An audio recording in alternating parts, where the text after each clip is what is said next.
Bom dia, Portugal! In Portugal, there's a YouTube show full of fun facts you need to know. Carl rings the bell and the members show to the GMP morning show. Featured guests will come and they will blow your mind. The audience will do so in kind. The little vanity mixed with some insanity on the morning show with GMP. Good morning, Portugal, and I'd like to welcome you to another fantastic day. Hey, Gumpers.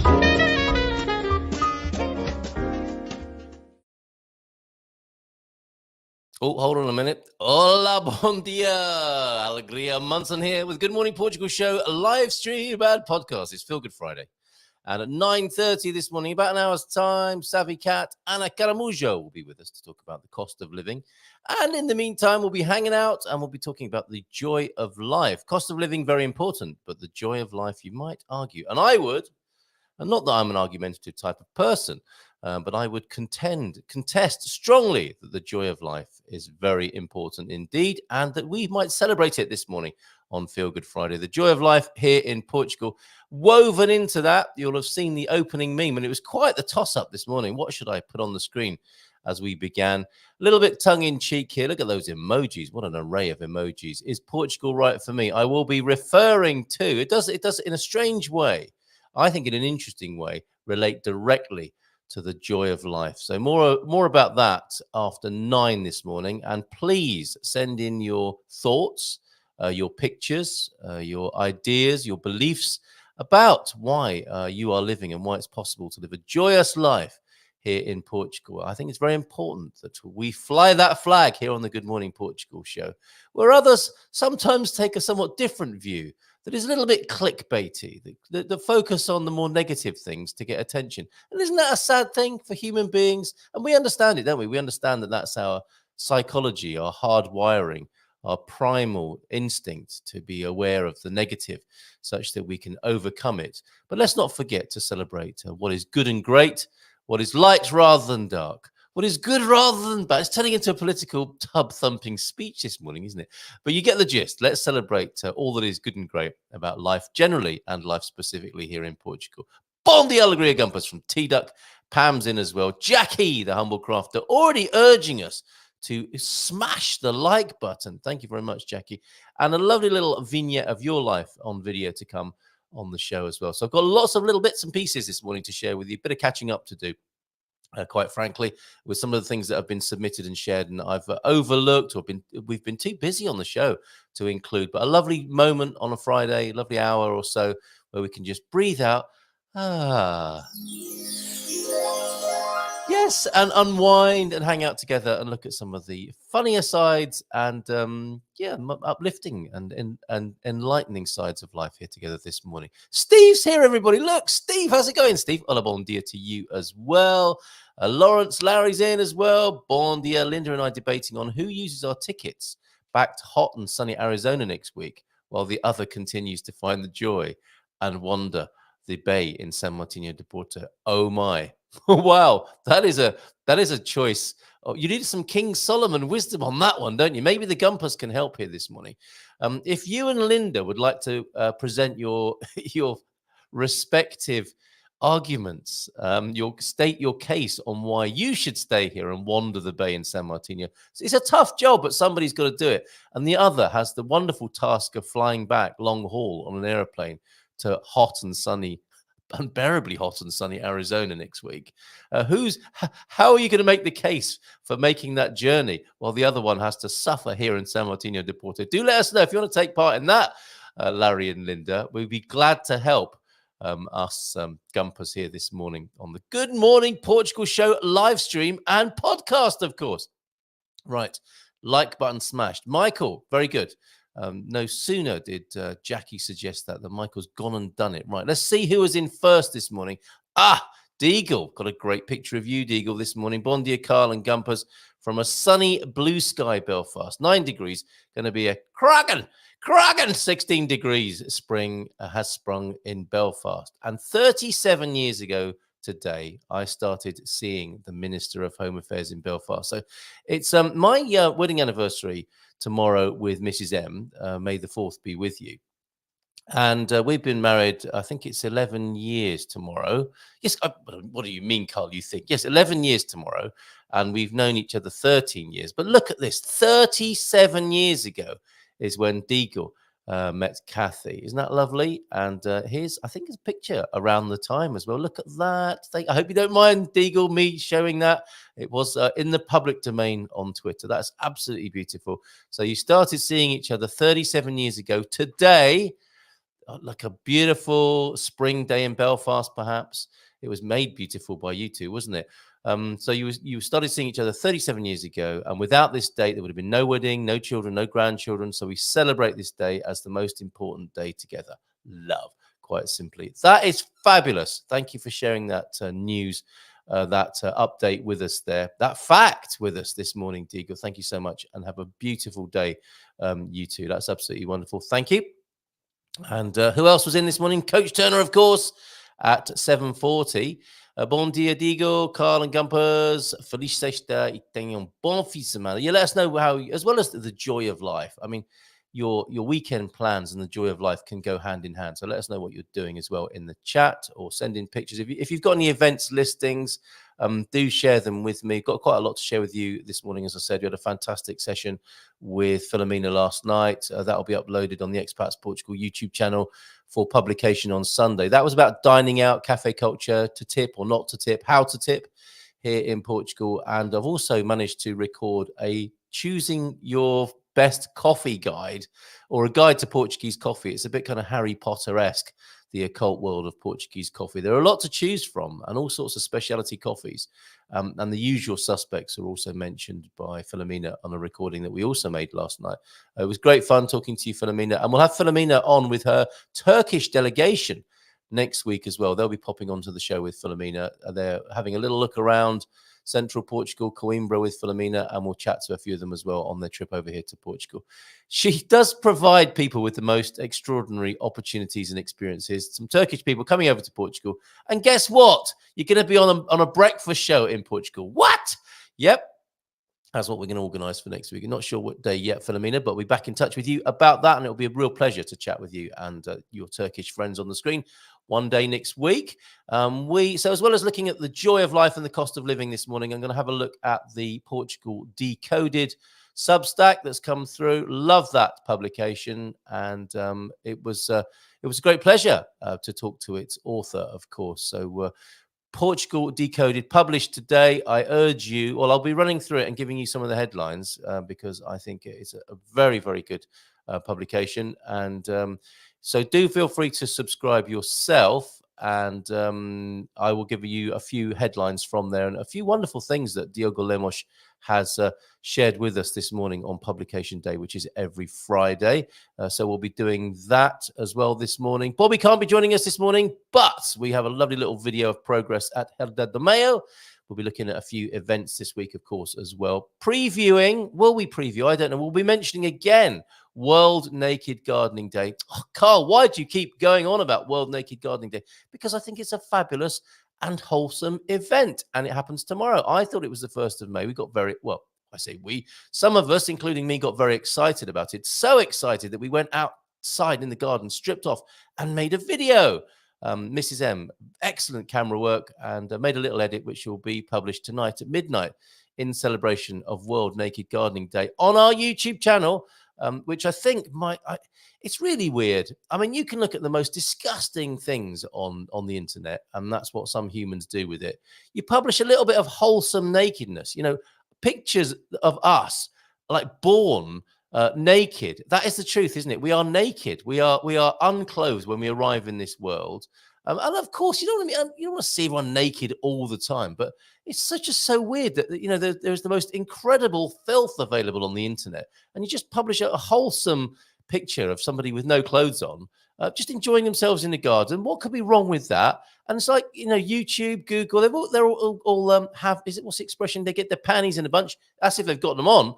They get their panties in a bunch. They have a cow about it. It's just a funny old world we live in. And I think World Naked Gardening Day is fantastic. And I also think naked cycling is fabulous and fun as well. Not that I've done that, and I don't plan to either around the bay here in San Martino de Porto. You have to strike the right balance, don't you? But I think we are a little bit too prim and proper and squeamish about, bog standard nakedness.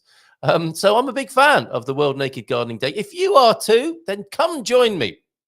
Not necessarily in my garden, but I mean, get in the spirit of things. I'm guessing you can tell who might be into it, right? Some people are like, don't get me wrong, I'm not into any kind of shaming whatsoever, body shaming, naked shaming, fully clothed shaming. Do what you want as long as it doesn't hurt other people. And I got a sense, I get a sense like the likes of John Rooney and the Portuguese, they're up for getting their kit off for World Naked Gardening Day. So if you've got any links, pics, whatever you want to do to share your proudness of your miraculous human body in various states of clothing or decomposition or whatever, please point us in the right direction if you want to be part of that celebration, which officially happens tomorrow. Another big date for your diary is we've got World Portuguese Language Day. Did you know that's happening on Monday? No, don't worry, it's not another public holiday. You'll have to wait until the 30th of this month for the next public holiday. But it's a big day for Portuguese language speakers on Monday, the 5th of May. And of course, we'll make sure we celebrate that this coming Monday after we've had the weekend off and had a fabulous weekend celebrating the joy of life. And I hope you've more to say and show and tell about the joy of life between now and when we talk about the cost of living here in Portugal, when Savvy Cat joins us at 9:30. So I interrupted you there, Coach Turner. Sorry about that. Lovely day spent with Paul and Sue Richards. Yes, Gumpers, meeting Gumpers, exploring some beautiful places. Always good to make new friends. And I got a little bit of video, not of Paul and Sue necessarily. I imagine you did take a selfie. Paul's a top photographer, of course, but they're often the worst, aren't they, remembering to take a photograph. This is a little bit of a vignette of your day yesterday. Thanks, Coach Turner, for this.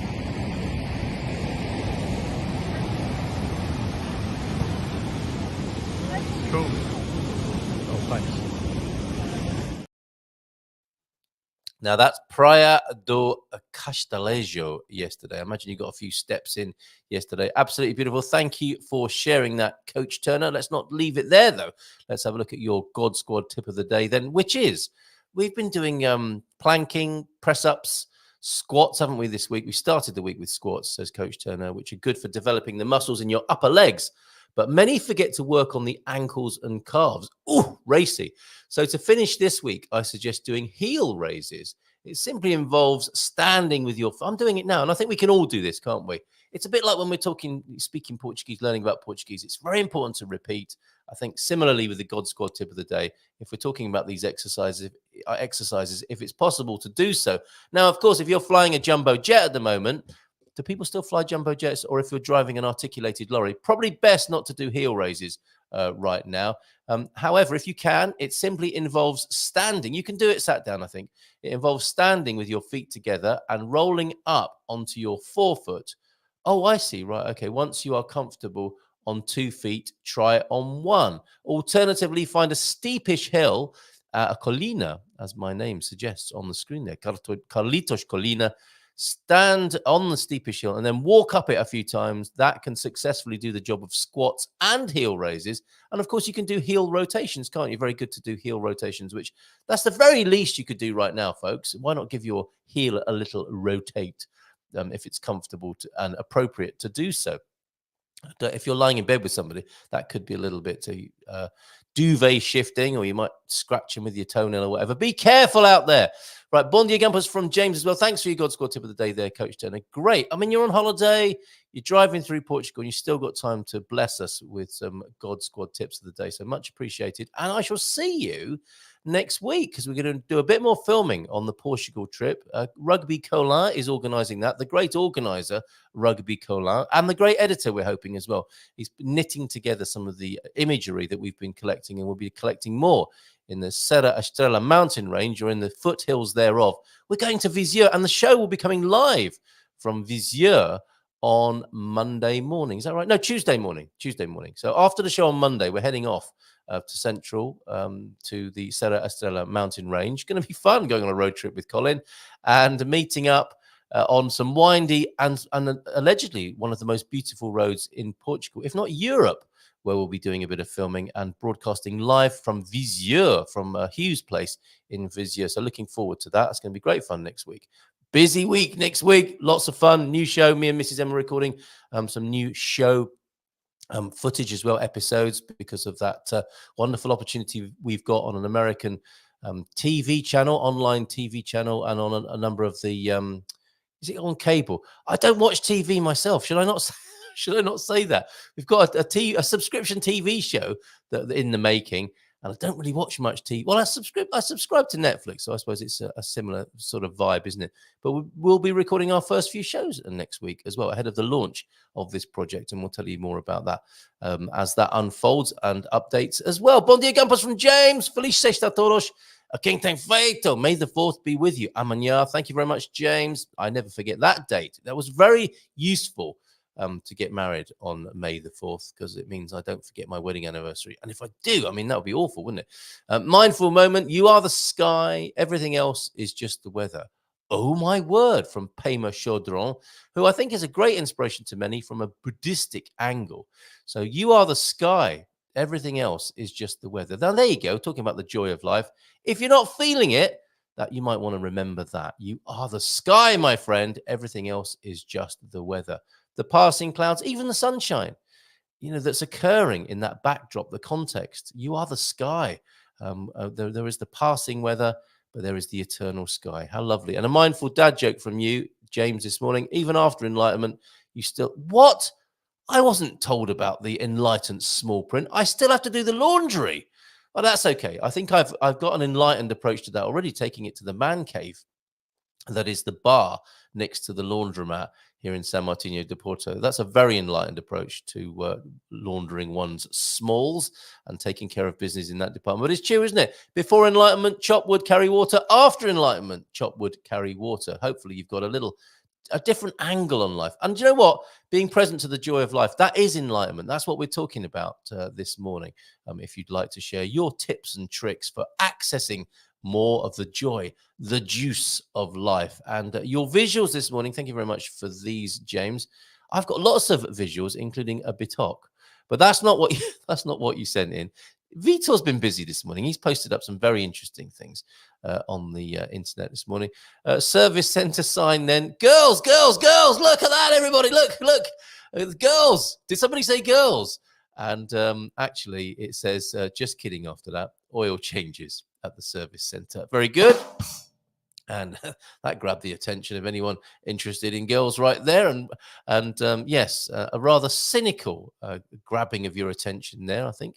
And also sent in by you, James. Why I'm not advancing? Why am I not advancing in my technique master? Says the young. What's the word? Adept, is it? No, he's not an adept yet, is he? Devotee, student. Have you seen the sunset when the seagulls fly flaming across the plain? This is how Chinese Terry talks to me sometimes when we're having a conversation. Have you seen the sunset when the seagulls fly flaming across the plain? Yes, master, I say to Terence. And the water from the waterfall hitting the rock without achieving anything? Yes, master. And the moon reflecting on calm water? Yes, master. There's your problem. Hold on a minute. You keep watching stupid SH1T instead of practicing. Hey! Hoo-ah! Thank you very much for that. I didn't actually read that one before popping it onto the screen. I'm going to hide that naughty word again. Thank you, James, for that. And yes, can we help? Good work this morning, James. Can we help Larry and Linda? Who's going to stay in San Martino de Porto? Who's going back to Arizona? Drawing, I mean, rock, paper, scissors would be one way. Drawing the short straw would be another way. I think debating it and putting your case forward to the Gumpers this morning might be another. Thank you, everyone. Let's get that visual off the screen there. Very naughty. Woolen trunks, anybody? Now, after the fashion conversation yesterday, If you weren't here yesterday, we were discussing my latest share with you. I do like to share men's fashion tips, being ahead of the curve and so on. These are the pea-stained pants that are apparently retailing between $600 and $800. And it led to conversation about my woolen bikini bottoms that I purchased in Salida de Porto at the Aquinta, one of the fairs that they had over there. And I obviously ditched the upper part of the bikini and just stayed with the bottoms, the bikini bottoms. These aren't they, but apparently you can buy them. They're all the rage on Etsy. Thank you, Ali, for sending me these, because I think you researched the subject for some unknown reason. But as you can see, the design fault with the woolen trunk is that it becomes quite waterlogged when you enter the water, creating a possible compromising situation as you exit the water. So I think, therefore, display purposes only, as in, you can display yourself on the beach wearing them, but going into the water is a whole other matter. And not only do they take on a lot of water, they can take on a lot of sand as well. They're quite saggy by the end of a day on the beach. So I would just say, for like serving suggestion only, just wear them, just be proud, but don't necessarily swim in those bad boys. Although there was an age, I think, when everybody had woolen swimsuits. Is that right? And there may even be gumpers here, ancient gumpers whose first swimsuits were made of wool, possibly before nylon was even invented. I don't know. Is anyone that old here, or should I say, is anyone that much of an elder here that their first swimsuit was made of wool? And there's me making light fashion victim content from it. That might actually be your first memory of a dip in the sea and the the pitfalls that I've described of entering and exiting the water with waterlogged woolen beachwear. Wow. Okay. Didn't expect to be talking about that again. Bon dia, Ian. Bon dia, James. Bon dia, Digo from João do Norte, who, of course, has a bon dia, Portugal. Whoops. More honey, please, nurse. Bon dia, Gumpers from a very rainy UK. Okay. Seems like a good moment, as Jackie is urging us to smash the like button, to play your video, Jackie. This is the joy of life on the waterways. I know you're going to be upgrading your joy of life on the waterways of the UK with life here in Portugal, in central Portugal. But people dream of this life as well. And I'm sure you will have enjoyed it until you've decided to make new plans here, Jackie. So thank you for this video. Let's breathe out, shall we, and take a little trip along one of the waterways. Perhaps Jackie will tell us exactly where it is, of His Majesty's Great Britain and the waterway thereof, known as the Canal, one of the great canals of the UK. Jackie, where is this?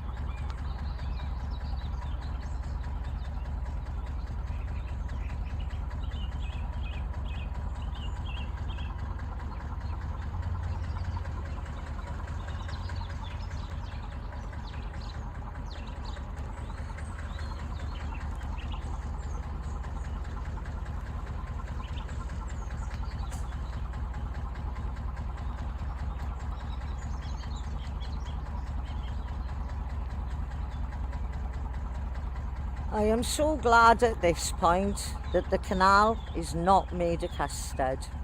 That's all I can say.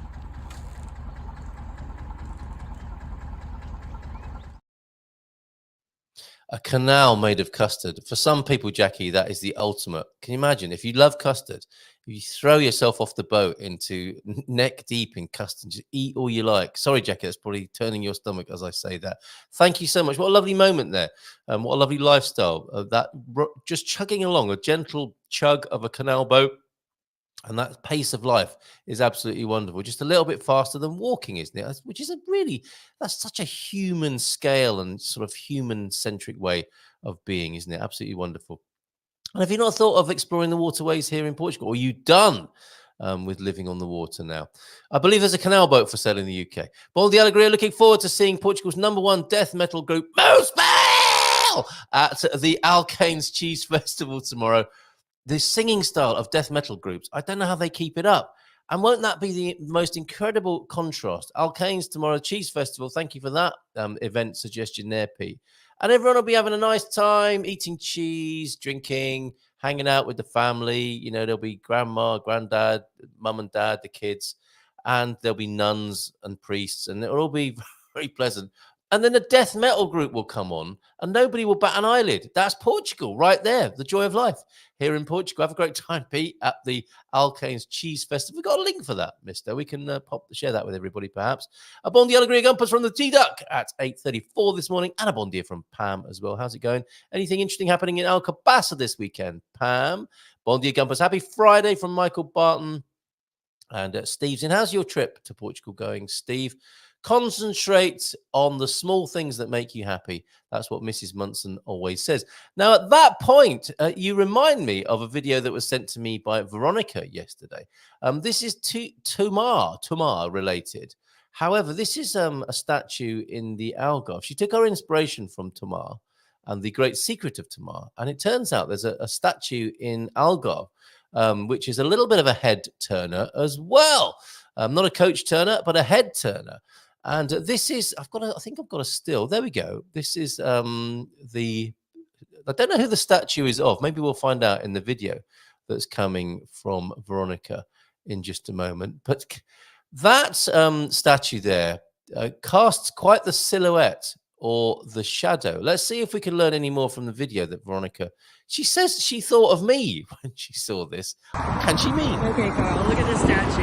You can't tell me when someone made this that they didn't notice that. Come on, really? Nobody noticed the waistcoat? Come on, really? Says Veronica. Now, is that also known as the sundial, I wonder? Because a local legend has it that you can tell the time from the shadow that is cast. Can we learn more about this? I'm so sorry if we're actually taking the rise, as it were, making fun of a local dignitary in the Algarve there. And it would be useful to know who that might be. It looks quite Eastern European, doesn't it? But I would have thought it would have caused locals to snigger as they passed that when it was unveiled. And even before the unveiling, I mean, if you drape that in silk for the big reveal, there's going to be quite the protrusion as well. So there must have been a lot of eager anticipation. We need to know more about this particular statue in the Algarve. Thank you, Veronica, for thinking of me when you saw that. I don't know exactly why, but remarkable, incredible. Thank you very much for sharing. A few curiosities for you then this morning. I've got something for you. If you are messaging the show, if you're adding to the chat this morning, Vitor, this is one of Vitor's postings this morning that I've grabbed and I'm going to share with you. This blow my mind. Okay, Vitor says, while typing on mobile, you can slide on the space bar to move the cursor. That character there said he's mind blown by that. Now, if you're sending a message from your mobile, can you test that if you didn't know that already? I bet Pete knew that. There are people who will have their minds blown by this, and people, well, I've always done that ever since I had Apple iOS from 1972. We always had that as a feature. But for others, that is going to be an incredible revelation this morning. So while typing on mobile, you can slide on the space bar to move the cursor. Some of you won't even know what that means, but some of you will give it a go and say, by Jove, that's incredible. The other thing that came in via Vitor Costa, who, along with Maria, is running the Portuguese Language and Culture Boot Camp, in which I have fallen foul. I've got some catching up to do. I'm expecting to get a rocket anytime soon, boot camp style, from those two. In the meantime, let me offer a meme from Vitor. As far as I know, bitok is literally only used to refer to this food. And this came up last night when we were talking to Philomena about food.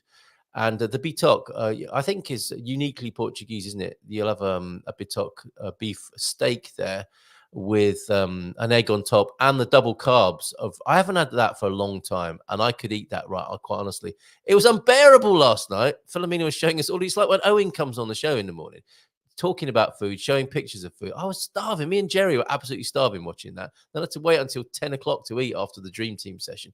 And we also learned that bifa is nothing to do with beef. Bifa means steak, and it could even be a tuna steak, chicken steak, pork steak, but bifa is a steak cutlet. It's not necessarily a beef steak. So there's your bitok. When was the last time you had one of them?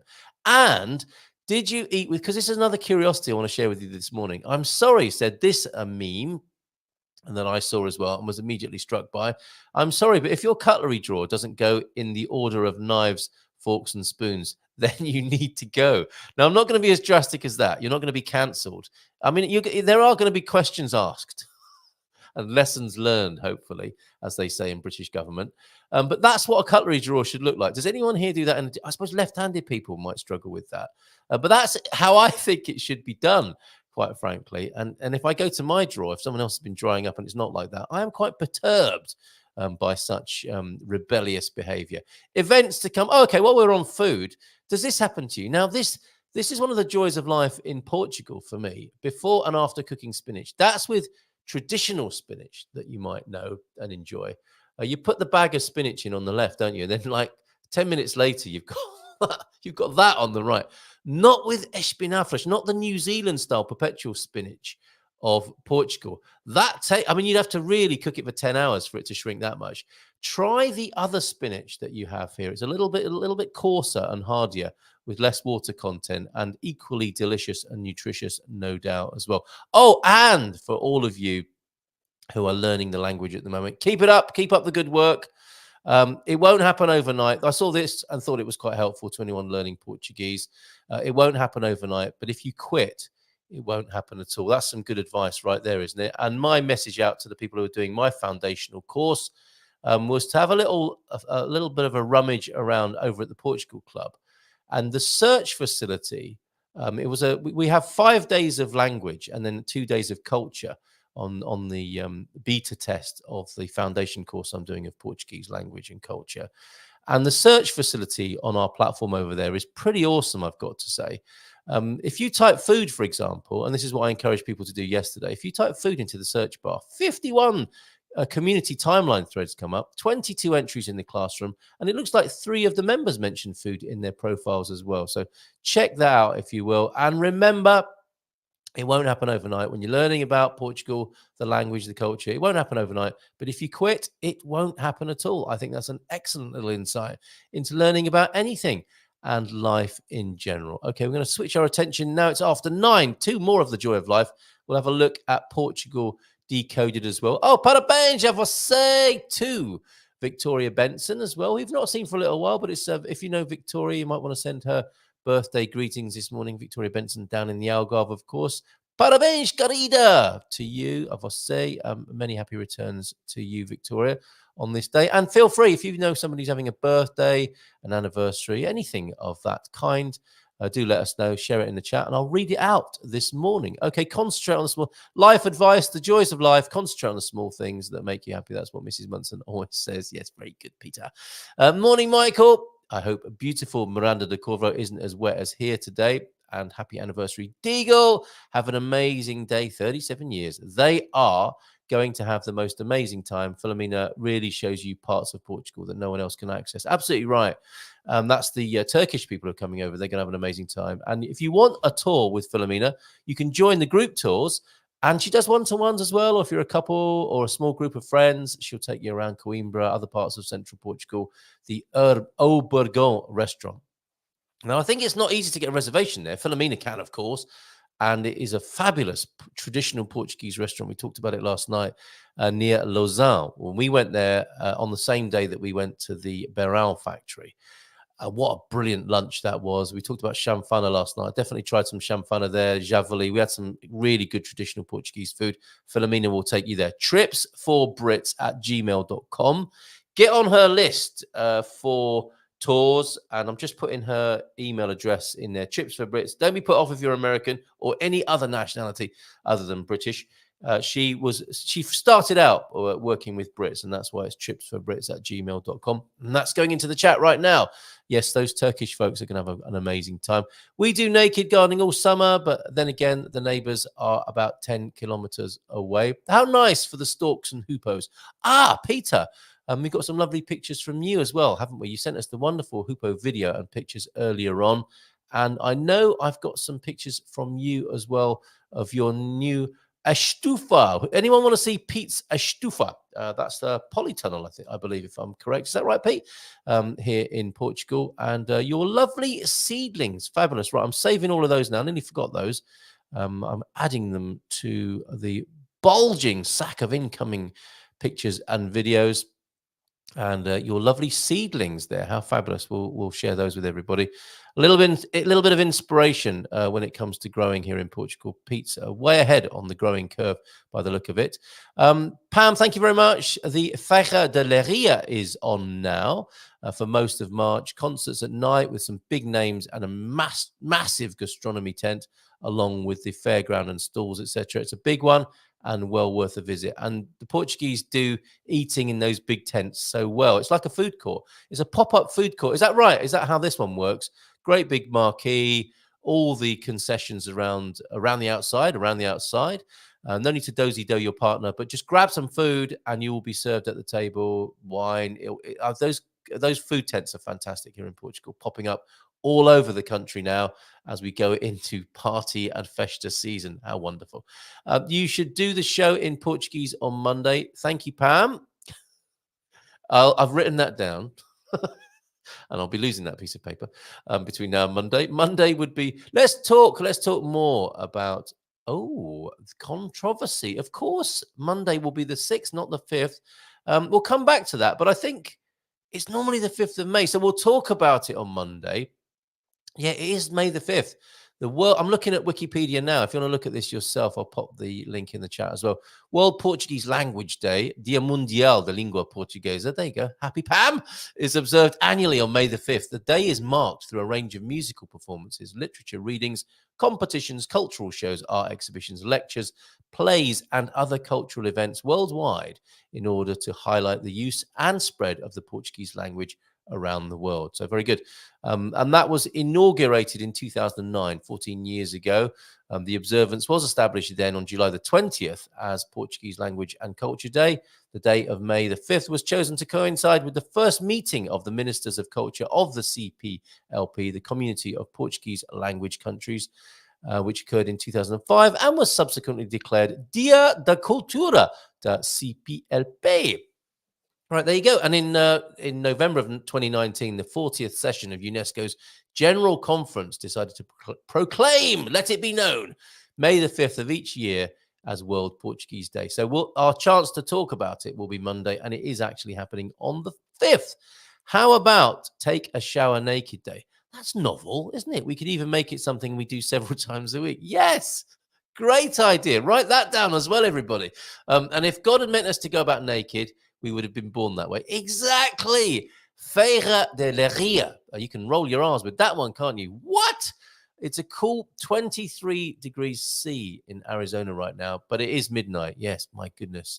You've got to have your aircon on in Arizona. We'll have a look at the Portuguese weather, I think, at some point this morning too, which you can see on our website, goodmorningportugal.com. Just click on the weather tab. Knitted beachwear has been around since the 1940s. But as you say, Carl, they are not designed for the water. They are for looking good. Yes, there's not enough wool to make a set for my butt. I don't know what to say. Honestly, Jackie, some of the situations you put me in of a morning. Every sheep's swimming suit is made of wool. That's true, isn't it? And the lanolin is waterproof as well. It's normally, I guess all the lanolin's been washed out by the time it's made into a bikini or trunks for us. But they could leave the lanolin in for that application there, and maybe there wouldn't be so much sag. And if there are any knitters who want to rise to the occasion, Jackie reckons there's not enough wool to make a set for her, but I think there might be people who are open to that challenge. Not so deep thought of the day. Thank you very much, Joel Denault. The return of the NSDT was yesterday, and they continue. I think having a good night's sleep is nature's answer to did you turn it off and back on again? So true. I had a great night's sleep last night and needed it. I was feeling a bit dizzy yesterday. A bit of a dizzy, probably doing too much. And a night's sleep just sorted it all out. Woke up, opened my eyes and thought, am I getting a little bit of movement here like was happening yesterday? No. A good night's sleep is such a cure-all, isn't it? So good for you. So good for you. A good night's sleep, a few hours in a nice comfy bed. Fantastic. Well said, Joel Denault. I was heading from Berkhamsted. Yes, there is a place in England called Berkhamsted. What are people who live there called? Berkhams in Hertfordshire. spelt Hertfordshire, and nicely phonetically written there for us, Hertfordshire, to one of the highest points of the Grand Union Canal, a little village called Tring. It is my favourite place on the whole system. So you've been through a few locks to get to Tring, and that's a lovely name, isn't it? Imagine doing things in a human way. I know it's so old-fashioned, isn't it? But therein lies more access to the joy of being alive, being human, owning it. You're human. Act like it. Did you? Yes, you are. And you're also divine. And being human is your access to the divine, of course, isn't it? Well, I say, of course. I don't want to start a massive philosophical debate this morning, but that is my worldview, and I offer it respectfully. I do not wish to change anyone's mind, and equally, share your view. We can share our views, can't we, without anyone having to be offended? Well, I mean, people do share things that are that can quite easily be offended. People can be offended by, but I'm sure just sharing your worldview. We're humans, but we have access to the divine through this human portal that we are. That's my worldview. What's yours? It helps me with my joy of life, which is, I guess, my raison d'etre. Did you know you can walk on custard? They proved it on Brainiac years ago. On school custard, yes, but I wouldn't recommend strapping a pair of pastel de natas to your feet. And again, that's Jackie's worst nightmare. Can you imagine the stuff of nightmares? People strapping strap-on pastel de natas. Anyone? Won't Moonspell's music spoil all the cheese? Maybe that's the idea. Would you like the regular goat cheese, or would you like it slightly soured by death metal? Try it. Don't knock it until you've tried it. Hope you're having a great day. Antonio F is saying to you, Jackie. And thanks, Antonio, who's been working the room clearly. I just added Mata Nacional do Busaco to my must-visit list. Antonio, did you sneak in and start talking about Busaco there? Good morning to you, Bon dia todos, from you. Very good. There may be comments I've missed. Reassert them in the chat if I have. And walking on custard, eh? Thank you very much for that. Next weekend, 11th, 12th, is the 19th Century Market, my favorite. That's in Alcabasa. And another not-so-deep thought, how is it possible to know you forgot something and yet not know what that thing was? Yes. And can I confess something here? Does anyone else have this? Sometimes I will be looking for something I've misplaced, and you would think I would be pleased to find it. And I've observed this goes on in my mind, which presupposes there is something observing what's going on in my mind. Who is that? Who is the observer? Who's seeing that? Spooky. Where's that? Or sometimes when I'm observing my mind, that's my favorite. Sometimes I find the thing I'm looking for and I get a pang of disappointment. Why would I be disappointed to find the thing I've been looking for? I've really noticed it, and it's worried me slightly. It's like I like drama or something like that. That's just the human in me, of course, the mental patient who's being looked after by the guru. That's it, isn't it? That's a very good thought. So you've got a sense, haven't you, that you've forgotten something and you don't know what it was. Yes. The more you think about that, the less I want to think about that. If anyone have you seen the film The Barge with Ronnie Barker and Harry Corbett? That sounds great. It was filmed here, and I have skippered the actual boats in the film here too. Wonderful, in great company with the great Ronnie Barker and Harry Corbett. Is that Ronnie Corbett or Harry Corbett? And were Harry and Ronnie related?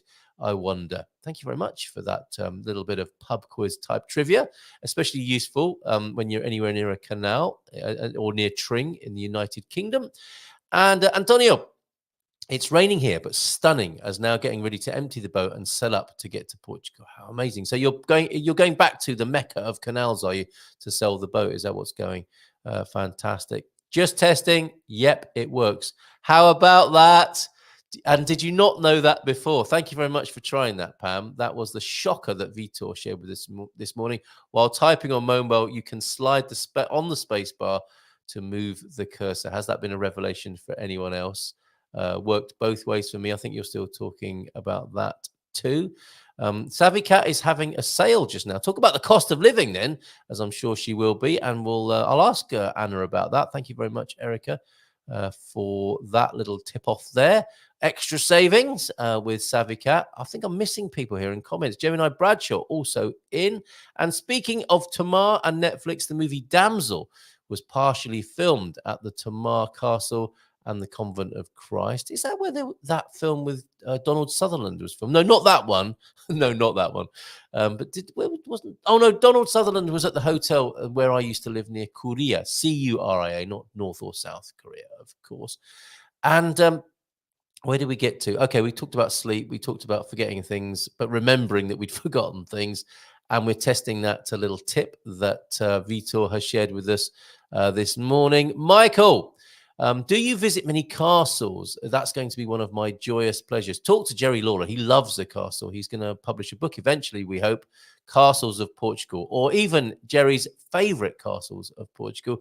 Just try the slide bar thing on my iPhone. No need to hold the space bar down, and it only works for backspacing as best as I was able to determine as well. Thank you, James, for trying that.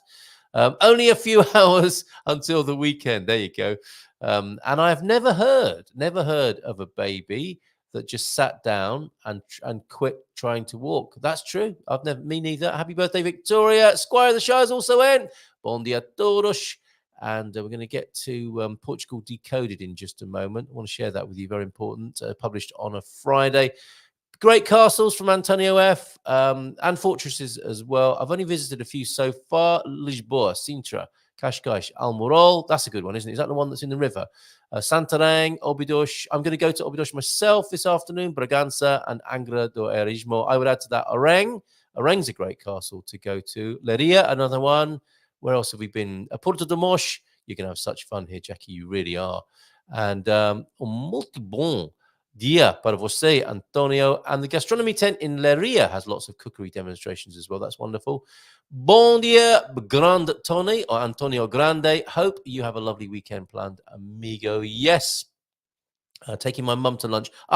Mother's Day here in Portugal as well as Portuguese Language Day. It's Mother's Day too. Dougie's here. Snoop Dogg is in the building. Bon dia, otro gran dia in El País. Are you still here? I wasn't sure if you were here or not, Dougie. Nice picture of you on Facebook yesterday, having a beer, I think, or a glass of wine. Antonio, I grew up 2 minutes walk from a huge 800-year-old castle. I love them and the history that they represent. Fantastic. In the US, custard and pudding are the same thing. In the UK, not the same at all. No. If you ask to see someone's pudding in the UK, you might get the shock. A little bit like that time when you asked to see that man's, what did you ask? Can I see your pants? In York. I'll never forget that, Joao de Nort. And I guess he never will either. If in SMDP and need knitted swimsuit alterations, Anna at the Biocultural Bar is holding knitting sessions on Saturday mornings. I'm going to rock up there and I'm going to, well, am I? I don't know. I'm so tempted. Merino wool underwear are still widely sold and worn in Nordic countries. There you go, Erica. There. Thank you very much. Awesome crochet and knitting charity club in Almacén de Pera at the Water Dog pub. Stitch and Bitch, is it that sort of thing? And I'm moving to Coimbra area. If anyone wants to come round and learn to knit or use a spinning wheel to make wool, I'm happy to teach. How about that? That is an amazing offer. Thank you very much. Let's have a look now, shall we? Got 10 minutes to go until Ana Caramujo of Savvy Cat joins us talking about the cost of living. We're still engaged in the joy of life, which I think is an ideal contrast or complement to the cost of living. The joy of, don't forget about the joy of life. Cost of living is important in the material world, but the joy of life is so important as well. Where am I going here? Friday briefing. Get your Portuguese, what is this? Your Portuguese game on? Is that what he says? Yes, it does say that. And I'm going to bring that onto the screen for you now. I was going to share a bit of my latest column, which is to do with the joy of life as well. So let's crack on, shall we? Friday briefing, get your Portuguese game on. This is Diogo Lemos, of course. Good morning and welcome to Portugal Decoded. Today is Cinco de Maio in some corners of the world. In Portugal, it's Mother's Day and World Portuguese Language Day. Time to mix it all together. Hold on a minute. That's the 5th, isn't it? Okay. Talk of the town then. Beautiful. Look at that wonderful photograph. Is that on your screen? Yes, it is. That is fabulous. And that is young mother of Castanheira. I'm guessing Castanheira de Pera, or is it a little village of Castanheira in the Serra da Estrela mountain range, 1948 to 1950 or thereabouts, Maria Lamas. And that is an exhibition. This is at the Gulbenkian at the moment. The Women of Maria Lamas is on display at the Gulbenkian Foundation until May the 28th. Beautiful photograph. Absolutely love that. Nice one, Diogo. Lots of news here. I won't read it all out. Just please subscribe yourself if you will, and I will give you the link to do so in the chat. I'll do that now. Well worth subscribing to. A great read. He's done a great job here. Still love you, George Branco, as well, and your update. And I really like this one: politics, society, economics, culture, and sports. And in focus, the World Portuguese Language Day graphic there as well. 265 million people, estimated number of Portuguese speakers around the world, and each of us is slowly joining them. I guess we can call ourselves Portuguese speakers, even if we only utter a daily "Olá, bom dia," "Tudo bem, como estás," that sort of thing. So keep going, everyone. You're doing great, and you're joining some good company around the world there. So check out that infographic. The Museum of Portuguese Language is located in Sao Paulo. Who knew? And some Arab origin Portuguese words that he includes there: laranja, zero. That's interesting, isn't it? Azulejo. Very good work here, Diogo. And tips of the week. Loving this as well. Secret gardens, rare collections, community projects, vegetable gardens, cloisters, and palaces are revealed and discovered through this unique festival designed to stimulate the five senses. So that's the Jardins Abertos in Lisbon throughout. Well, when is that actually happening? Full program. Anyway, there's a link to the full program in his Substack. This I love as well. Felicidade, the Festival da Língua e da Liberdade na Cidade, bringing together two celebrations, the 50th anniversary of the Carnation Revolution and World Portuguese Language Day. Felicidade, the Festival of Language and Freedom in the City, seeks a dialogue between the countries that use the Portuguese language, exploring literature, music, cinema, and the stage. What a great idea. Dozens of speakers and listeners from all over the world will come to CCB, I'm guessing that's the exhibition center, to help reflect on a relationship of hundreds of years, to discuss the plurality of roots and identities without erasing the complexity, violence, and exclusion of history. And a bit of a political edge on that as well. The beach happening there, Munich-based design studio and community Anis is back to Praia do Irmão at Costa de Caparica. That looks like fun. Caparica's great. That looks like a fantastic gathering. It's Friday, May the 10th. For another forgettable happening there, and you can get a discount if you put Portugal Decoded into the checkout there for the happening. That looks like a great gathering, and that's Munich-based design studio Anis in Porto. Tram parade. 15 historic trams will parade along Porto's waterfront on Saturday, tomorrow, between 3 and 6 p.m. This is fantastic, Diogo. And the International Committee of Architectural Critics, the Kika, CISA, will honor the Pritzker award-winning Alvaro Siza on May the 6th. And I'm guessing he was an outstanding Portuguese architect. My favorite building, that's the name of that particular gathering exhibition. Tickets between €1.50 and €3. What a bargain.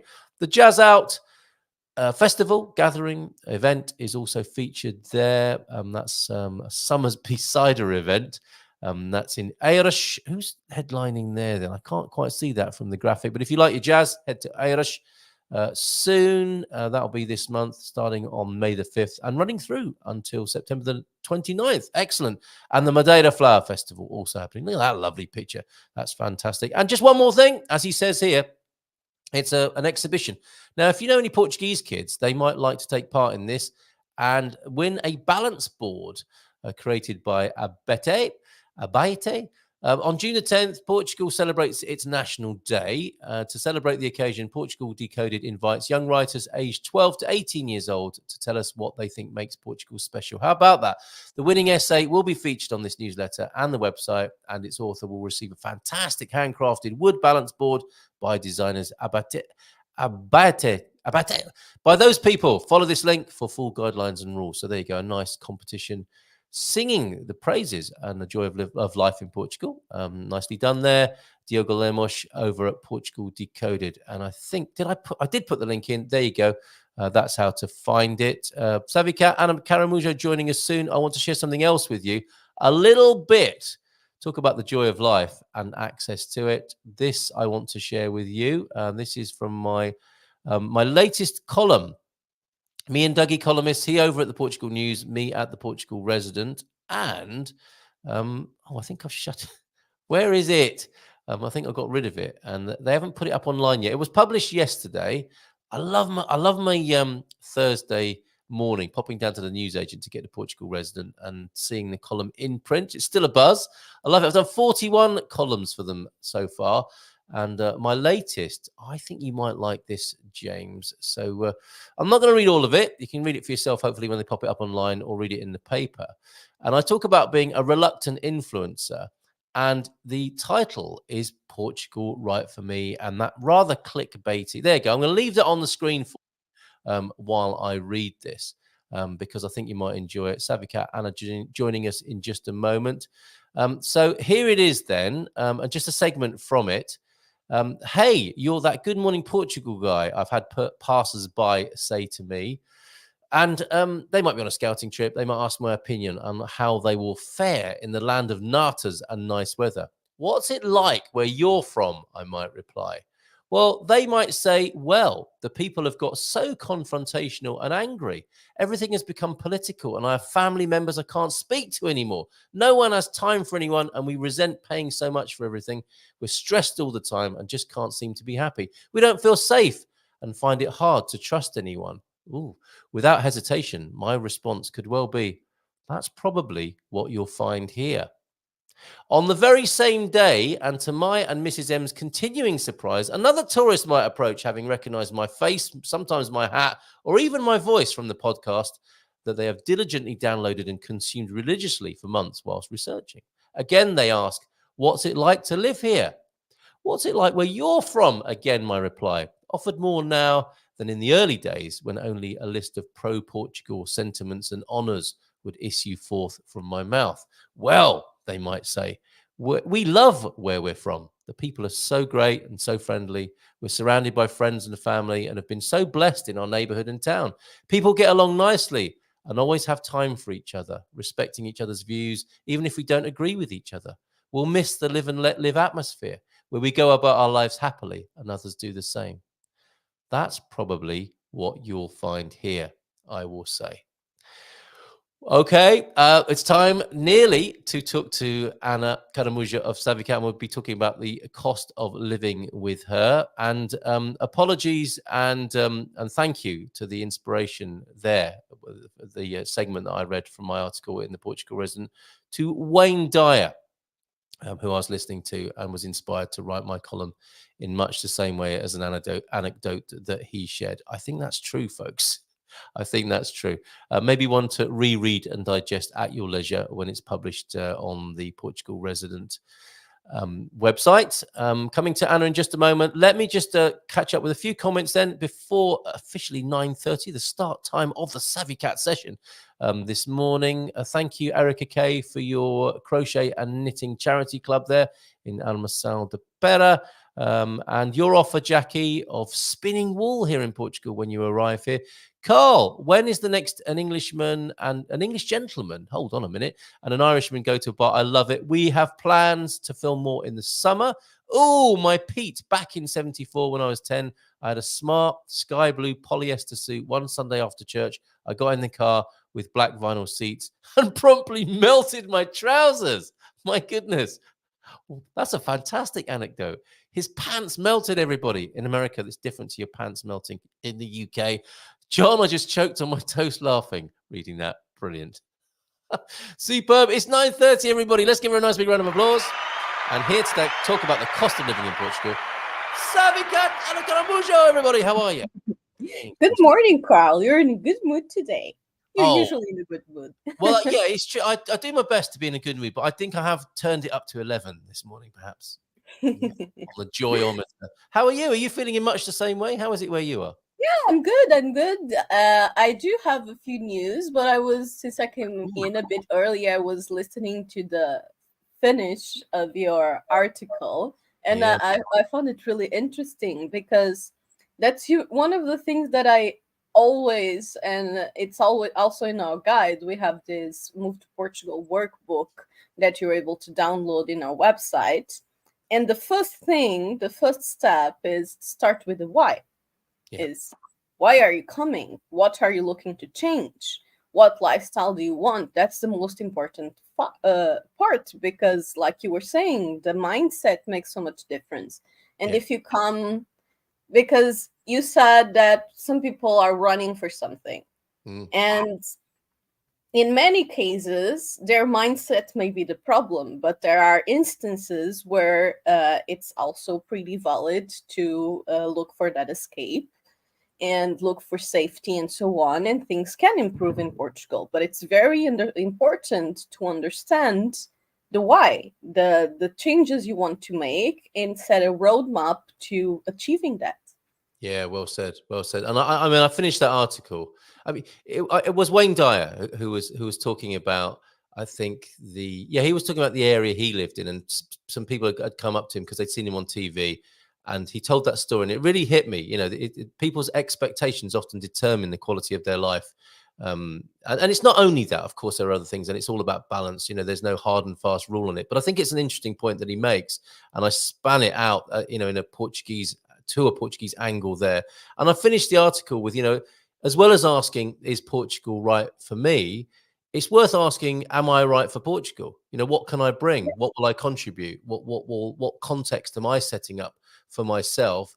And who am I being here? Which I think is very important as well. I think that's what you're saying Yes, too. because and no one's life will magically get better just because they move to another country. Usually, actually, the whole process of moving is a major headache. So Yeah, you absolutely. really have to have the right mindset to achieve a positive change on that process. Yeah, well said, well said. And there'll be ups and downs, and the core. I guess we're talking about core values, aren't we? And core perspective.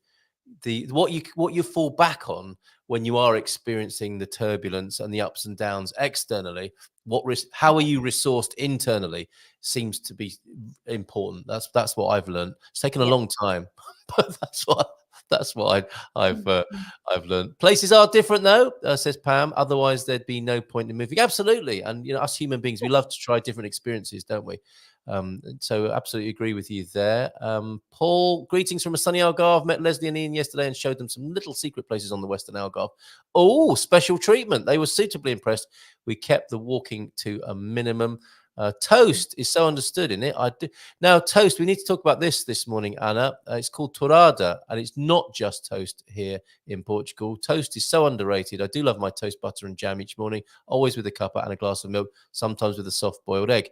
Now, I've had a conversation, somewhat controversial conversations with people about the difference between toast and tourada. Portuguese people take it to a new level, do they not? Yeah. Yes, usually torrada is a very specific kind of toast, usually the tall one made out of we call it pão de forma, so Yes, pão de forma, square one. And it has to be tall and fluffy, and it has to, usually the full torrada is 2 layers, but you can ask for half torrada that is just 1 layer. But nowadays you also get torradas with traditional bread instead. So with usually the long slices like this, cut in pieces, like huge big slices. But yes, we are me particularly, I absolutely hate it when in coffee shops they put it margarine instead of butter. That's not good for that the should body. be against the law. That should actually be against the law. Now, that's what you didn't mention there. To my delight, I have to say, when I ordered torrada for the first time here in Portugal, first of all, it comes and it looks like you're playing Jenga, because the Jenga game with wooden blocks. I mean, it's Jenga made out of bread first and foremost from the pão de forma, and then I think they may have used a half a carton of butter. Each of those Jenga sticks is soaked ideally with butter, and as Anna says, they're not with margarine. That should not be allowed. It's absolutely dripping with butter. And then when I'm eating one of those with my kids, it is like Jenga, because everyone's reaching. And usually the kids always want the middle one. Exactly. You read my mind. You know exactly what's going on here. Maybe you did that with your parents. And we call it the middle finger, because that is literally what it is. Although that takes you into different territory. But that middle slice, because it's cut into thirds, isn't it? Like a Jenga block. That middle slice soaked with butter is just out of this world. So you cannot call it toast. It is Portuguese torrada. And with your boiled egg, that will be amazing. I think you need like an ostrich egg or something like that to dip, or a goose egg to dip those torrada fingers into. So yes, thank you for that opportunity to mention that. And we're talking about the cost of living this morning. It's a very good value breakfast, is it not? Yes, it is. That's the I don't know. Actually, I haven't asked it for a while, but usually they cost like 2-3 euros, right? Something like that. Yeah, I've bought it cheaper than that. I mean, and with a cup of coffee, it's a great breakfast to have. Yeah, there you go. I'll take your toast and raise it to a torrada. Buttered both sides, and somehow, Pam, it's buttered on the inside as well. It's dripping with butter. Absolutely wonderful. Yeah. So, cost of living. Then this has been a theme for you. Is that led by sort of client and public demand? People want to know how it's changing. Yes, very much, because the cost of living is rising everywhere, and Portugal is not an exception. And there are cities where we can no longer say that Portugal is affordable, and Lisbon is a great example of that. And although Lisbon is in high demand right now, the prices in Lisbon, the living prices at least, are often higher than in other capitals of Europe at the moment. Not all of them, of course. Yeah. And it's very unsustainable for locals. And the truth is, it's mainly the cost of living, because that's the cost of housing, because that's of course one of the main things about moving or even living anywhere, right? It's how much will you be spending monthly. Yeah. And to be honest, from a Portuguese perspective, I think you can live fairly well with an income of 700 euros without counting the housing expenses. So if you have 700 euros plus the housing expenses, or you don't have housing expenses, you won't be living luxury, but you will be living comfortably here in Portugal. And of course, the more margin you have and the more extra income you have, you can get a very, very comfortable life. The problem is housing, and housing can be a very different expense in different locations. Like in Lisbon, it's unrealistic to consider spending less than 1,000 euros on housing, and even that is already a positive perspective, because for a 2-bedroom, they are often on the 2,000 to 3,000 range. And for me as a Portuguese, that's absolutely shocking. Like, I don't make money for that. And I understand, and I usually say Lisbon is no longer affordable. It's not like, it's still a nice city to live in. You have a lot of amenities, a lot of culture, you can walk everywhere. It's a bustling city with a lot of activities and concerts and everything happening, but it's not cheap. That's right. Things have changed, haven't they? Things really have changed in these last 3 or 4 years. Post-COVID, I guess, post-pandemic period, things have changed. However, you can be canny and savvy. Last month, we renewed our 3-year lease in Lisbon for less than we're paying 3 years ago. Sounds like you need Thunder Duck that's on amazing. the team. Yeah, you need definitely an exception. We need to bring T-Duck into the Savvy Cat negotiating team, possibly there, with doing deals like that. I think there's an interesting angle you've taken on that, to create a separate living costs to housing costs, because all human beings have more or less the same sort of needs after their house, don't they? Yeah. So you've bundled it up, and your claim there, and people can watch the video for themselves later on. I've put the link to it. Is around 700. You can still live a comfortable life. That's your living costs after your housing costs.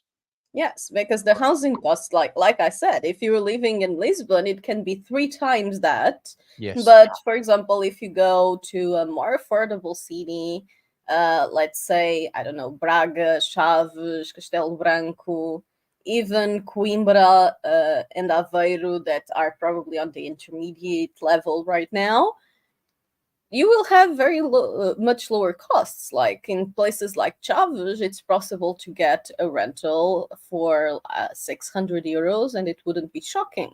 Whether in Coimbra, maybe 1,000, 1,500 will get you a really nice 2, maybe even 3-bedroom.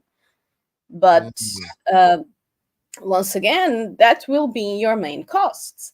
And Yeah. then if you're looking to buy, then that's a whole other thing, because if you have the capacity to buy cash and not ask for a loan, then that's a great option in all senses, because real estate, even though the fluctuations on the market and generally the tendency has been for it to rise slower or faster, it's not been devaluing anytime soon. Even when we had the great crisis, it lasted for like 8 months, a year, and then it started spiking even faster. Mm. So if you look like at a 10-year period, let's say you buy a house for 250,000, if you live in it, you are saving a lot of money on rent. If you're renting, you're getting income for that. And if you then 10 years later, you will be almost guaranteed to sell it for like 300,000. So it is a safe way of gaining equity. Yep, Pretty very much. good. Okay, James agrees. Spot on, says James. Spot on, Anna. I've been living on roughly 700 euros per month in addition to my rent, and quite slash more than comfortably. I've not seen it pitched like that. I mean, that's a great advertisement for life in Portugal, isn't it? And on the one hand, while the clickbaity videos are saying it's becoming too expensive, don't come here, it's too expensive. Breaking it down in The that way is very housing, good. yeah, the housing is getting quite expensive, especially if you rent, and especially on big cities. Yeah, yeah. Pete has been noticing more bank repossessions coming up in Lisbon on Idealista, and prices are definitely going down. I see that too. So this conversation runs and runs, doesn't it? Whether it's booming or busting, lots of people have different views on that depending on the data that they're collecting. And I see all sorts of views on YouTube, of course, where you would expect to, because people are vying for your attention there. Bon dia todos from Owen as well. So those areas, it's very interesting what you say there. You could go to Chaves, and I would say if you were paying 600, 700 for rent, and you had 700 for your other living costs, that 700 might go a bit further, because you don't have the same temptations, do you, as you would if you were living in And Lisbon? generally, although the difference isn't as drastic, even restaurants and services in general tend to be cheaper on those locations because Yeah. the rent is cheaper. Yes, yeah, just a lower cost of living generally. But I do like how you've done this, and presumably that video is going down well around the world. Yes, I actually haven't looked at the statistics yet, but I think it's going down well. And we have that Moving to Portugal webinar where we'll be going over a bit of all the topics of moving to Portugal, including cost of life. And we already have 65 people signed up for it. Well done. So we'll probably have a limit of 100, and I'm curious to see if we'll reach it. So Very good. Okay, well, we'll make sure people have got the it's details. it's on the 7th, so it's only a few days from now. That'll be next week. 6 days. Yeah. And people, if I put the website, your website address into the chat. Yes, yes, find and out. it's the same. You should have the link on your WhatsApp, because it's the same one I've talked about last session. Very good. Okay, I'll make sure people have that link specifically as well. Then, so what else has been going on since I last saw you? Have you found new places? I mean, I'm always very interested in that. New places in Portugal that people might consider. Have other things come up on the radar that you're prepared to share with us? I think one of the reasons I started this company was exactly to help people see Portugal for more than Porto, Lisbon, and the Algarve, and see that in a lot of cases they will be well in other cities that they don't know. Because if you are coming from a different country, we cannot expect you to know everywhere. Like most people, Portuguese people don't know everywhere. A lot of Portuguese people don't really get out of their own city. But there's people like me who like to go everywhere, and we are able to help you find the right location for your needs. And these needs, they can vary drastically. I mean, if you want to live in a big property overlooking the mountain, is very different if you want to live without a car and walk everywhere. And it's very different if you want to have a farm or live in the suburbs where you are not in the middle in the city but still able to go. And once again, it's very different depending on the budgets people have. Yeah. And all of this needs to be custom to the person's needs. And I think a big part of what we do is exactly trying to match people with the places that we think will be good for them. Yes. And showing that, Portugal is not just Porto, Lisbon, and the Algarve. Well, you still haven't given me any names there, but it is true what you say. I mean, when we were filming in Tamar, Bobby came with Pedro, and he'd not been to Tamar, and he's not the only Portuguese person I've known who I've met in Tamar. And this is a great city, isn't it? And they say I haven't been here before. I think, what? You're Portuguese and you haven't been to Tamar. It's true, isn't it? A lot of There's people a lot of people who haven't. Yeah. Yeah, it's incredible. And not just Tamar. It's the Templar city. Yeah, a lot of people just don't go far beyond their, they may go out of the country because, Portuguese people are well known for traveling around the world, but they may not know Portugal that well themselves. They'll know the name, but they might not have been there. And it's such a shock to me that actually a lot of foreigners now seem to be getting to know Portugal better than the Portuguese themselves. Yeah. So have you got any towns or cities, specifically names that we might put on the radar for people? Once again, I said what I said because it's very different depending on what the people are looking for. So, like I said, if you are looking for a mountain landscape with a lot of greenery and water, streams and waterfalls and so on, North is the most gorgeous forest area with the Jerez area. It's just absolutely beautiful, and it's also very affordable, so it's a win-win. And then if you are looking to live in a place, I have a lot of I think one of the most common requests is to be within 30 minutes to an hour of a main city. Yes. And usually that gives a good balance of accessibility to amenities and peace and quiet. So this depends a lot. But for example, in the north, towns like Vila Nova de Famalicão and Amarante can be very interesting because they are growing right now and they are very affordable and they are quite close to to Porto. And even Braga, Vila Nova de Famalicão is kind of in the middle. And then if you want to have public transport but not be in the city, you can go either to the Vila do Conde area where you still... Vila do Conde doesn't exactly get the metro there, but it goes to Póvoa do Varzim. And then you also have a train line that goes down from Porto to Aveiro. Yep. And it goes through a number of locations like Miramar and Espinho and so on. Yep. It can be very nice areas to live in. And then you have this easy access to both Porto and Aveiro. Yep. So this area can give a lot of quality of life. And then if you go further down, I would say that Caldas da Rainha is very popular. And it's a very attractive kind of artistic town, and it's about 1 hour drive from Lisbon. And then you also have, Setúbal is definitely growing in popularity drastically in the past few years. But if you want to be further away, there's places like Grândola, although there is not a lot of offer there. When it comes to real estate, it's a much more quiet Alentejo-light location. And then, I don't know, then you can go back, I think down in Algarve, you have places like Tavira and Faro. Faro is officially the capital, but it's not too overpriced. Like locations like Albufeira and Lagos are way more expensive than Faro, but you can exactly say that Faro is cheap. Overall, the Algarve, I don't think it's cheap anywhere in the Algarve. No, this is what we're finding. You will find some more affordable things more towards the interior, but along the coastline, nothing is cheap. Wow. Well, okay. Well, thank you for that roundup. Pam's adding to that. This is a great tip. This has come up a couple of times actually in the last week or so. I think Porto de Mos is a great location for people who like the countryside.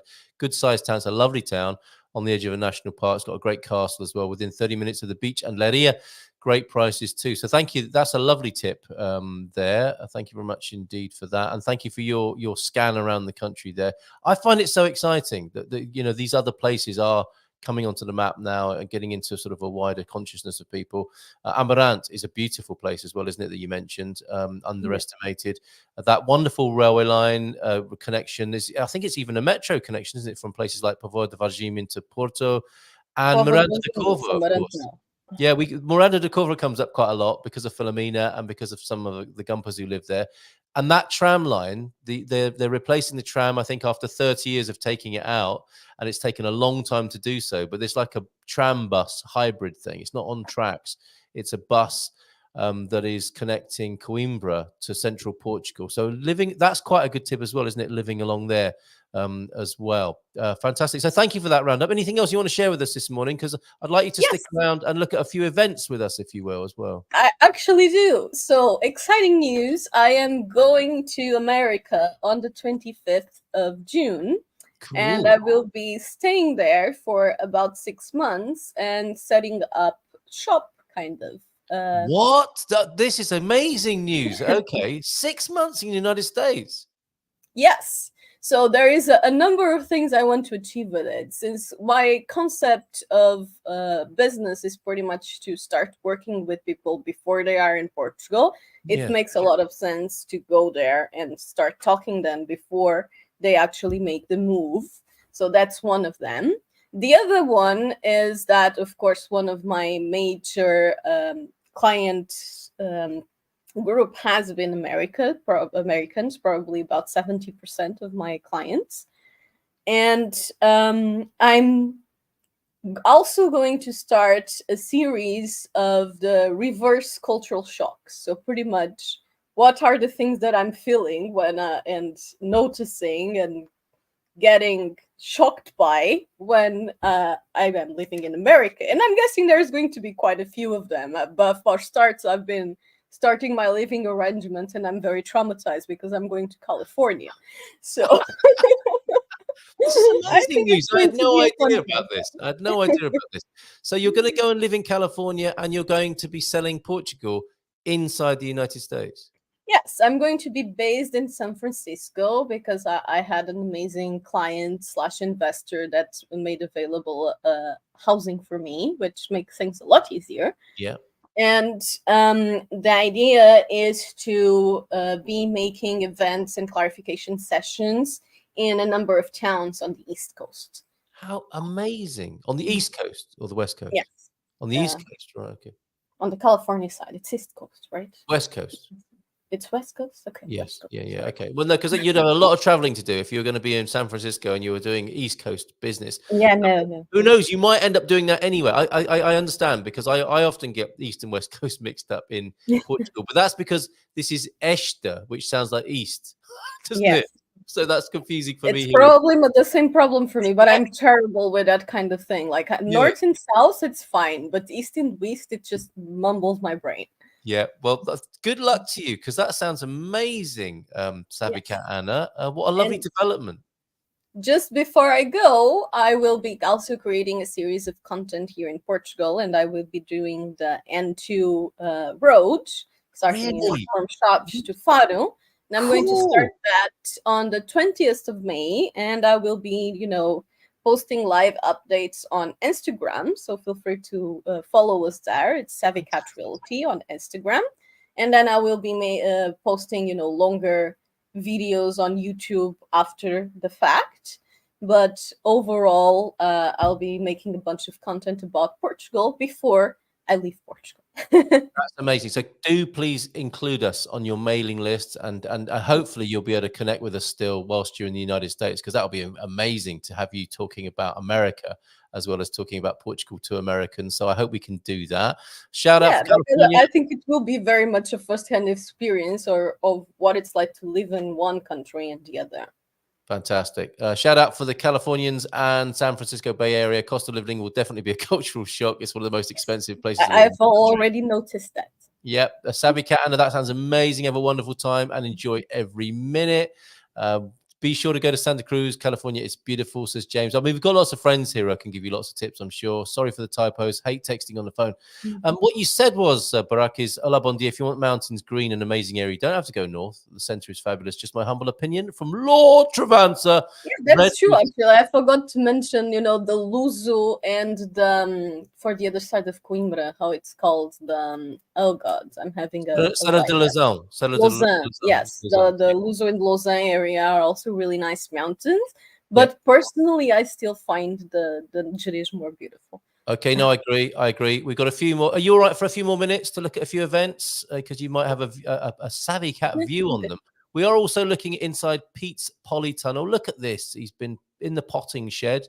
And he's got a few seedlings on the go. Thanks, Pete, for these. And thank you, Owen, for your lovely picture of a sunset, which I think is appropriate to finish with today on this day when we've talked about the cost of living and the joy of life here in Portugal. Let's have a look at some of Bairandi's events that are going on this weekend. Of course, a few of the Gumpers meeting up at the Aveiro Craft Beer Festival. So have a great time there, you folks. Free festival in Cavalo de Lobo in Bairrada. That looks like fun. Toy is going to be playing, one of my favorite Portuguese artists. He's a legend. Toy will be there. We've also got the 14th Saberes e Sabores Affair. What's the difference between a Saberes and a Sabores, Anna? Saberes is knowledge and Sabores is flavors, flavors. Right? Yes. Info and flavors. What a fantastic combination. Yeah, bringing together gastronomy, handicrafts, and cultural activities in an environment of sharing and conviviality, set in the beautiful hidden gem park of Alta Villa Bella Vista. That sounds wonderful. Well spotted there, Andy. Also, the lunch party or lunch and ride out from Cavoish in the Bairrada for those moped owners who might like to have a little ride around the Bairrada region. I'm sure that's a lot of fun if you've got a moped. And the Festa of Povoa de Forno. In Bairrada, Povoa de Forno put on a great festivals, and this five-nighter will be no exception. Plenty of great local bands, food and booze. Bairrada do this so well. Popping across the country to Alcanes and the Moonspell band that we talked about before. That's an interesting combination, cheese and Moonspell. Well, we mentioned this earlier on, and Moonspell might sour the goat cheese with their blend of death metal and particular view on life. So you know about Moonspell, do you? Yes, I do. Yes. And I was thinking that, there'd be families at the cheese festival, grandma, granddad, mum and dad, the kids, priests, nuns, and then suddenly Moonspell come on. How do you think that's going to work? I think it's an interesting choice, like Yes. for the cheese festival with Moonspell. And Moonspell is curiously a band that it's more renowned internationally than inside Portugal. It's kind of it's very popular, especially in Germany. And yes, as someone that enjoys metal, I do know them. Okay, so you can see Moonspell in Alcanes. Funnily enough, at a cheese It's festival. going to be pouring though, so that's not going to be fun. No, I can just hear the sound of death metal and the feeling of being drenched by Portuguese rain and the smell of cheese. That's going to be quite the event tomorrow. On Monday evening, we are doing a wine. Bring a wine along that best represents you. Are you full-bodied? Are you aged and sour? Are you dense and complex, tight and juicy, or sexy and sparkling? Bring along a wine and share it with us. Drink it on screen. Tell us about it. A wine that best reflects you. And of course, I don't want to embarrass anyone here, but tomorrow is World Naked Gardening Day. I am flying the flag for Portugal. My video, which I'm really angry with YouTube. Well, not angry, but I'm a little bit resentful. They're marking down anything with the word naked in it. And I can't think of anything more wholesome and beautiful than people gardening naked. Do you think that's going to be a big thing, as it were, here in Portugal? Will the Portuguese people approve of Naked Gardening Day? I personally see naked gardening as a very impractical thing. Like, the plants have a lot of spikes. Like, it's true. Aloe vera, you need to stay away from you need to stay away from the cactus plants, definitely, and the nettles. But yeah, I get your point. So maybe the practical Portuguese will be eschewing such an event. It gets my full support, and my video My video short will be published at midnight tonight ahead of the event, although I am expecting censorship from the Google Corporation. Savvy Cat Ana, lovely to hear your news. Absolutely wonderful news. And I hope you'll keep in touch with us. When do you leave? When do you leave? Do we know yet? Yeah, that's the thing. We actually have to talk about these morning sessions because I will be on the whole other time zone, and 9 a.m. is like the middle of the night there. But yeah. It's just midnight or 1 o'clock. You'll be partying, come back from a club and then talk to us. That'll be fine. I hope you can. And if not that, then if you could record us a video, I'd love that, because we are so interested, I'm sure, to hear about your experience. Yeah, I think if it's like midnight, I'm fine with it. I'm Excellent. very much night owl. Excellent. All right. And we're so interested to hear about your reverse culture shock. I think it's such a good idea. Find out more as that unfolds at Savvy Cat Realty and the webinar for next week as well. A couple of closing comments then before everyone goes off to enjoy their weekend. You've got Redwoods and the beach where you're going there. It's the Ericeira of Portugal, apparently. Toy's busy at the moment. It played at Leiria the other night. This is when Portuguese artists are very busy. This is the time of year they look forward to. That photo of Moonspell looks very respectable and conventional, not what a picture of a death metal band might look like. Portugal, 8 hours ahead. Metal though, but okay. Look, it's 8 hours ahead. So, or we are 8 hours ahead of you. So it would be, if you joined us at 9 in the morning, it'd be 1 o'clock in the morning for you. I don't know if you can make an exception. No video. My eyes cannot take it. Yes, Owen, it's happening, mate. Unsubscribe. Irish gardeners could enjoy the crack when naked guy. Oh, honestly, Doug, what are you like? And my grass is too tall and the rose bush a bit thorny to be around naked. But a good idea nonetheless. We're getting a little bit of approval from Lord Travansa. And I think we had oh yeah, just one more comment about the pants that were on fire. That's a good reason to be naked again. Our ginormous 67 Chevrolet Impala had a completely black vinyl interior, which when left in a car park for an hour or so would become a literal freaking oven. Those days are behind us now. We've got nice upholstery, haven't we? And air conditioning and such memories are consigned only to certain gumpers of a certain age. Thanks, John, for that. Thank you, everybody, for a fun morning. And thank you especially, Savvy Cat Ana, for your insight, as ever. Bon voyage, bon voyage, et bon fin de semana. Cheers, Anna, and bye for now. Cheers, see ya. Thank you for being here this morning. Let's go have a coffee.